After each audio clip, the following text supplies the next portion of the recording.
Coach, who were you most, outside of DeAndre, who else were you impressed with in terms of handling not only the environment, but also the game itself? You know, I thought our team did a really good job.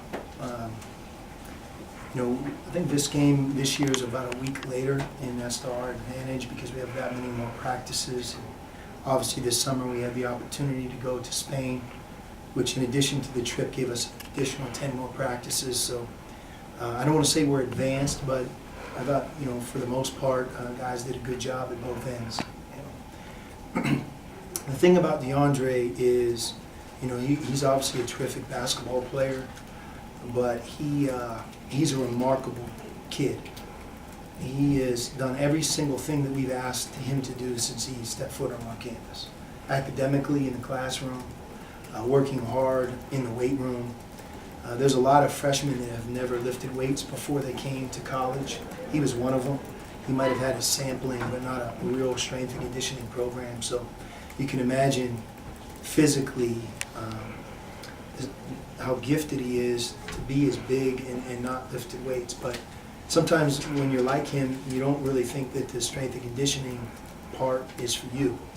But he's really embraced it. He's one of our hardest workers in the weight room. I think he ended up benching 185 pounds 19 times, which for somebody of his size is quite a testament to how strong he is. But if you look at him, his body fat, the way he moves, he's become a more explosive athlete and a bigger, stronger, more physical player because of all the hard work he has put in. And you know, the same thing with his shooting. Lowry Markkinen was obviously an exceptional shooter for how tall he is. And I would say Lowry's a little bit better than DeAndre, but not nearly the gap that maybe you anticipate. You know, he has the ability to step out and shoot the three. So it's up to us, I think, to really adjust and make sure that we take advantage of all the talents and skills that DeAndre brings to the table. And obviously we had Parker and Alonzo, two older players, both, I think, primed to have great individual seasons themselves. But, you know, tonight I thought DeAndre really stood out. And I think the best is yet to come. Because you guys look so athletic on the perimeter or at all spots, actually, can you do more defensively, to extend maybe and kind of do a lot of different things because of the athletic ability? You know, I think so. You know, the Red-Blue game is it's been kind of a landmark weekend for us. I believe our team is always deeper on the eve of the Red-Blue game than it ends up being 2 weeks from today. It's what happens. Separation occurs within your roster, and you're right. Maybe 9 or 10 those types of players are talented, but not everybody's going to play, and not everybody's going to shoot the same amount like a Red-Blue game. So I think the next 3 weeks of practice are critical for us. Obviously critical for any team, but for us to really get things right and to make sure that the roles that we have here at the beginning are the right roles for everybody and that they're hard-earned, that we're playing the players that deserve to play, and then we grow from there.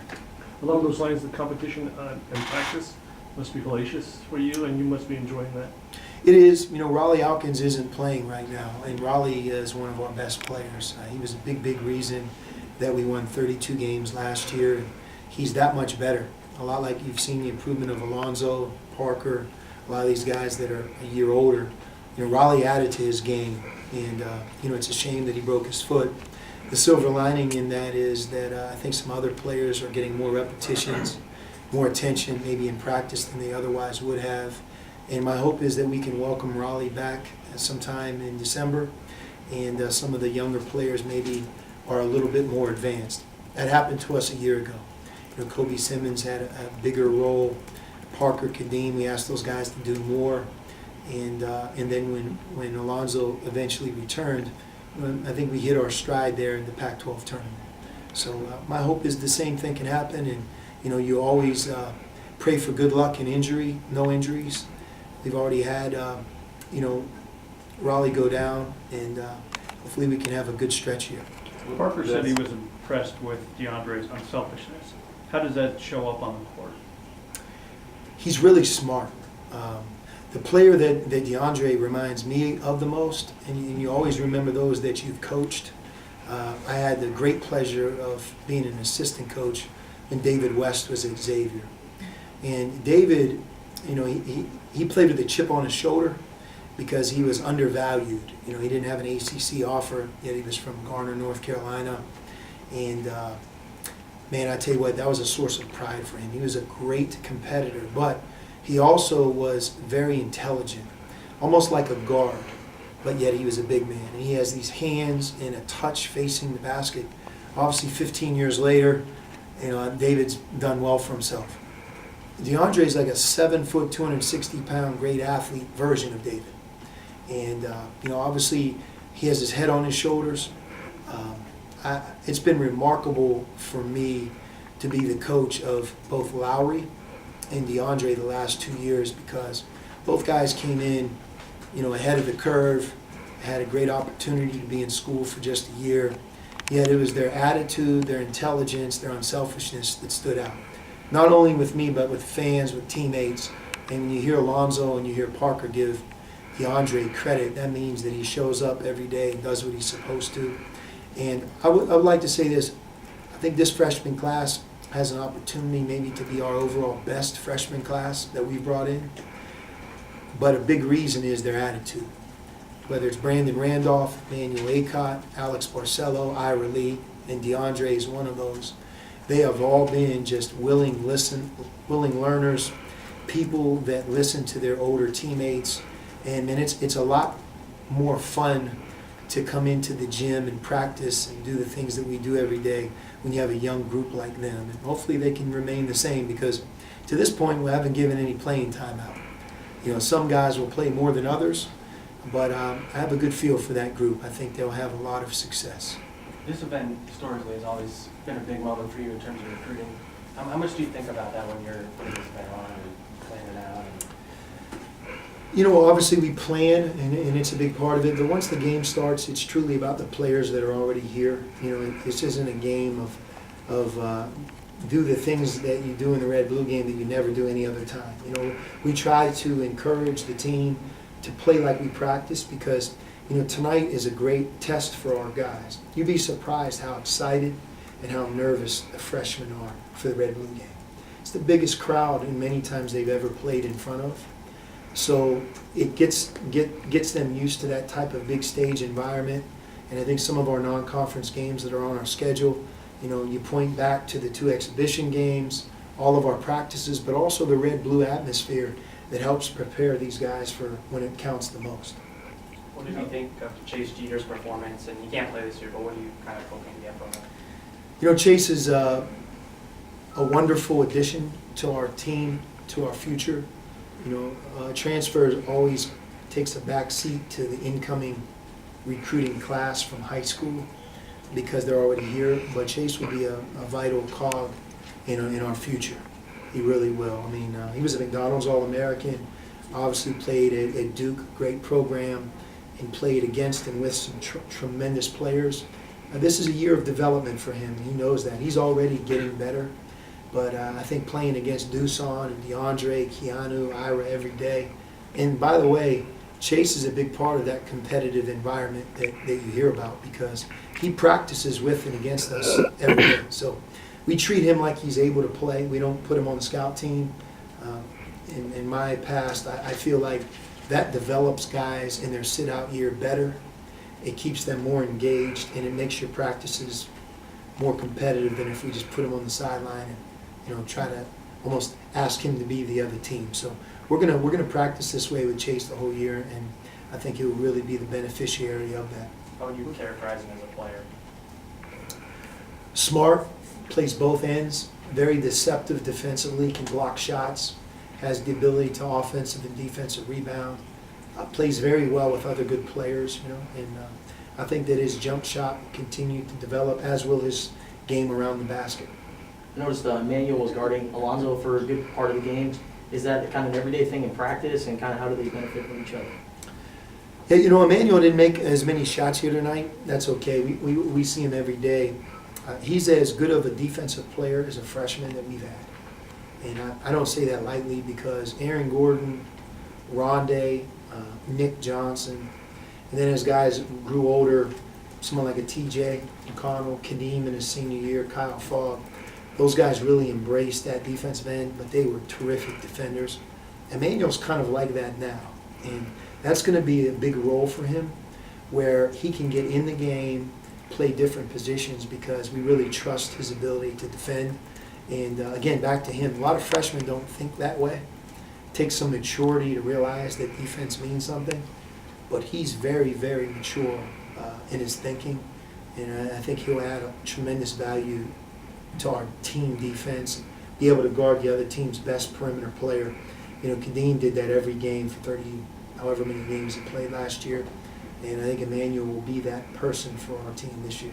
Is it, with that said, him and does that give, I know you're a long way from the lineup, obviously, but looking at replacements possibly for Raleigh for the short term, him versus Brandon, it seems like Brandon could step right in there, but does Emmanuel maybe, is he pushing because of that defense? Or? Yeah, you know, they're very different players. You know, Emmanuel's blessed with unbelievable court vision. He was kind of like a point guard, even when he's not the actual point guard out there. Tremendous defensive player, great size. You know, Brandon, very explosive on the offensive end, continuing to develop defensively. I mean, we watch him every day, and I think as we continue to implement our system, we don't have a lot of set plays in. You know, Brandon is one of those guys that you want to free him up to score because he does it so naturally. And you know, Alex Barcelo, I want to talk about him as well. You know, if you watched him closely tonight, it's very difficult in the red-blue game to be successful as a freshman point guard. Nothing is to your advantage. You know, everything is to Parker's advantage in a game like tonight. But defensively, Alex is very tough as well. He's sturdy, strong. He has a big heart, has very deceptive quickness, toughness. And again, like Emmanuel, I think what I like about those two guys is they can come in off the bench and defend, unlike a lot of freshmen, maybe more of an upperclassman. When Parker's not on the court, is that your combination with Alex and Emmanuel at the point guard position right now? You know, we've actually experimented playing Emmanuel some at the 4. You know, there's so many teams now that play small, and we want to have that capability with Raleigh and Emmanuel. With Raleigh being out, we've played Emmanuel at the 4. That also gives us a chance to play a third perimeter player. So we're really moving him back between those two spots. But when he's out there, he's one of our best passers, regardless of what position. And, you know, Ira Lee, the same thing. You know, Ira, his ability to rebound, defend, you saw at the end there, had a great dunk and athletic play that not many guys can make. So he gets better every day. So I know I'm heaping a lot of praise on our young players. I'm doing it as much because of what I'm watching them do every day than how great I think they are right now. You know, there's quite a few of those guys that might be in school for a couple of years and develop and hopefully one day be an NBA player. But their attitude is tremendous, and I think as long as that stays in place, that'll be one of the key ingredients to our team this season. I think you've touched on this before, where you I think said something along the lines of how important it is to get in the gym, and that's what you guys do, and it's your environment. Where I wondered if this year with everything that's going on, has that been more of a sanctuary or more important than normal, or is it the same as far as, is it always kind of that way? You know, it's the same. I mean, these guys, they enjoy it. I mean, if you would have saw them in the hallway before they were introduced, man, you would think they're getting ready to run out there for the Super Bowl. You know, you forget they're kids. I mean, they came to Arizona to play at McHale Center and play in a red-blue game. A lot of them have been in the crowd watching as a recruit. And this is the beginning of the college basketball season. You know, it's a very, very exciting part of their lifetime, and certainly we don't want to do anything to dim that. And you know, our practices are spirited. You know, I think we've had some very good practices, and by the way, we've had some bad ones too. We're not perfect, but I do think the intent of our team is good. And as much as it's about the older players leading, we have some really good leadership.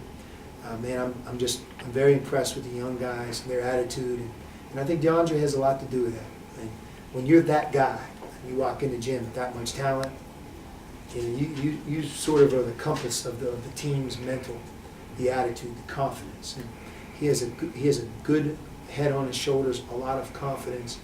But man, I love the way he works. I love his competitive spirit. And really what I love and appreciate about him is we don't have to chase him around this campus. He's where he's supposed to be. He does what he's supposed to do, and he's got a really bright future. It's exciting to have him. Have you determined what Ray Smith's going to do for you guys? You know, he's, I don't really know the appropriate title. You know, he's almost a manager from that perspective because he's an undergraduate student taking classes, but he's not able to play in the games. He's not on our roster. But he's around quite a bit. When he's not around right now, it's because he has an academic obligation. I don't know how much he'll travel, especially during the peak times. You know, his priority is his degree and his academic life. But to have him around is not only great for our team, but I think it's great for Ray. You know, keeping these guys as a part of something that's bigger than themselves, the winning, the losing, the team camaraderie. You know, you miss that when you used to play and you no longer do. And, you know, that's happened at a very early age for Ray. Ironically, I was watching our team in our first exhibition game and just kind of getting a feel for what our team would have looked like last year around this time. He was in the game. You know, it's just, you forget all that he's gone through. And maybe lastly, go back to the chemistry. PJ said that they were very, very good, even fun, a lot of fun guys on the team. Mm-hmm. Just your read on what you see early in terms of chemistry, because that's very obviously important when you have so many guys. Yeah, you know, the team's chemistry is always a lot more spirited at the beginning. Again, we haven't sat on that one bench yet where a guy right now, we always, don't always, but most of the time I try to give a test. And it's as much for me to learn as it is for our team to learn. And the way the test works is, you know, you have 12 eligible players, and there's 200 minutes in a college basketball game. And if you score 80 points in a game, you're going to be one of probably the top 10 or 15 scoring teams in the country. So you give them all that information, and then you ask them, reasonable, knowing who's in this room, how many points per game do you think you'll score, and how many minutes do you feel like you'll truly be able to earn on this year's team? What you say can't be wrong. It's not going to be read to the team, and we have them handed in. So without Raleigh, because Raleigh, he was at a doctor's appointment for his foot, so we didn't include him. This year's team, we have to find a way to play, I think, 263 minutes instead of 200, and we're going to average 156 points. And I'm not lying. I mean, that is the truth right there. That's not an exaggeration. I didn't make that up. And you know, the intent of our players when they filled that out was really pure. But I think it just goes to show where young people's heads are and their expectations in the month of October versus the reality of November. And I think we get into Christmas, we'll have a better sense of our overall team's chemistry, but I do like where our guys are now in spite of what I told you. When you get those numbers back, do you sit down with them and become realistic with them, or do you let them float with that for a while? No, then, you know, you share it with them, and, you know, the look on their face is like, wow. But, you know, even a couple guys, man, I think the leading scorer that we've ever had in 9 years, maybe Derek Williams, was about 20 a game. That was a different type of team, and he was very talented. Lowry was about 17. Stanley, I think, about 14. So there's a lot of guys that have left here that have gone on to do great things. But they averaged about that. You know, a couple guys wrote 25. You know, so again, it's part of coaching as much as about the set play or getting our defense organized. You know, really rationalizing and making sure that expectations are managed, and we have a group that's really playing and understanding that the more team success we have, the more things that will come back around for them as an individual.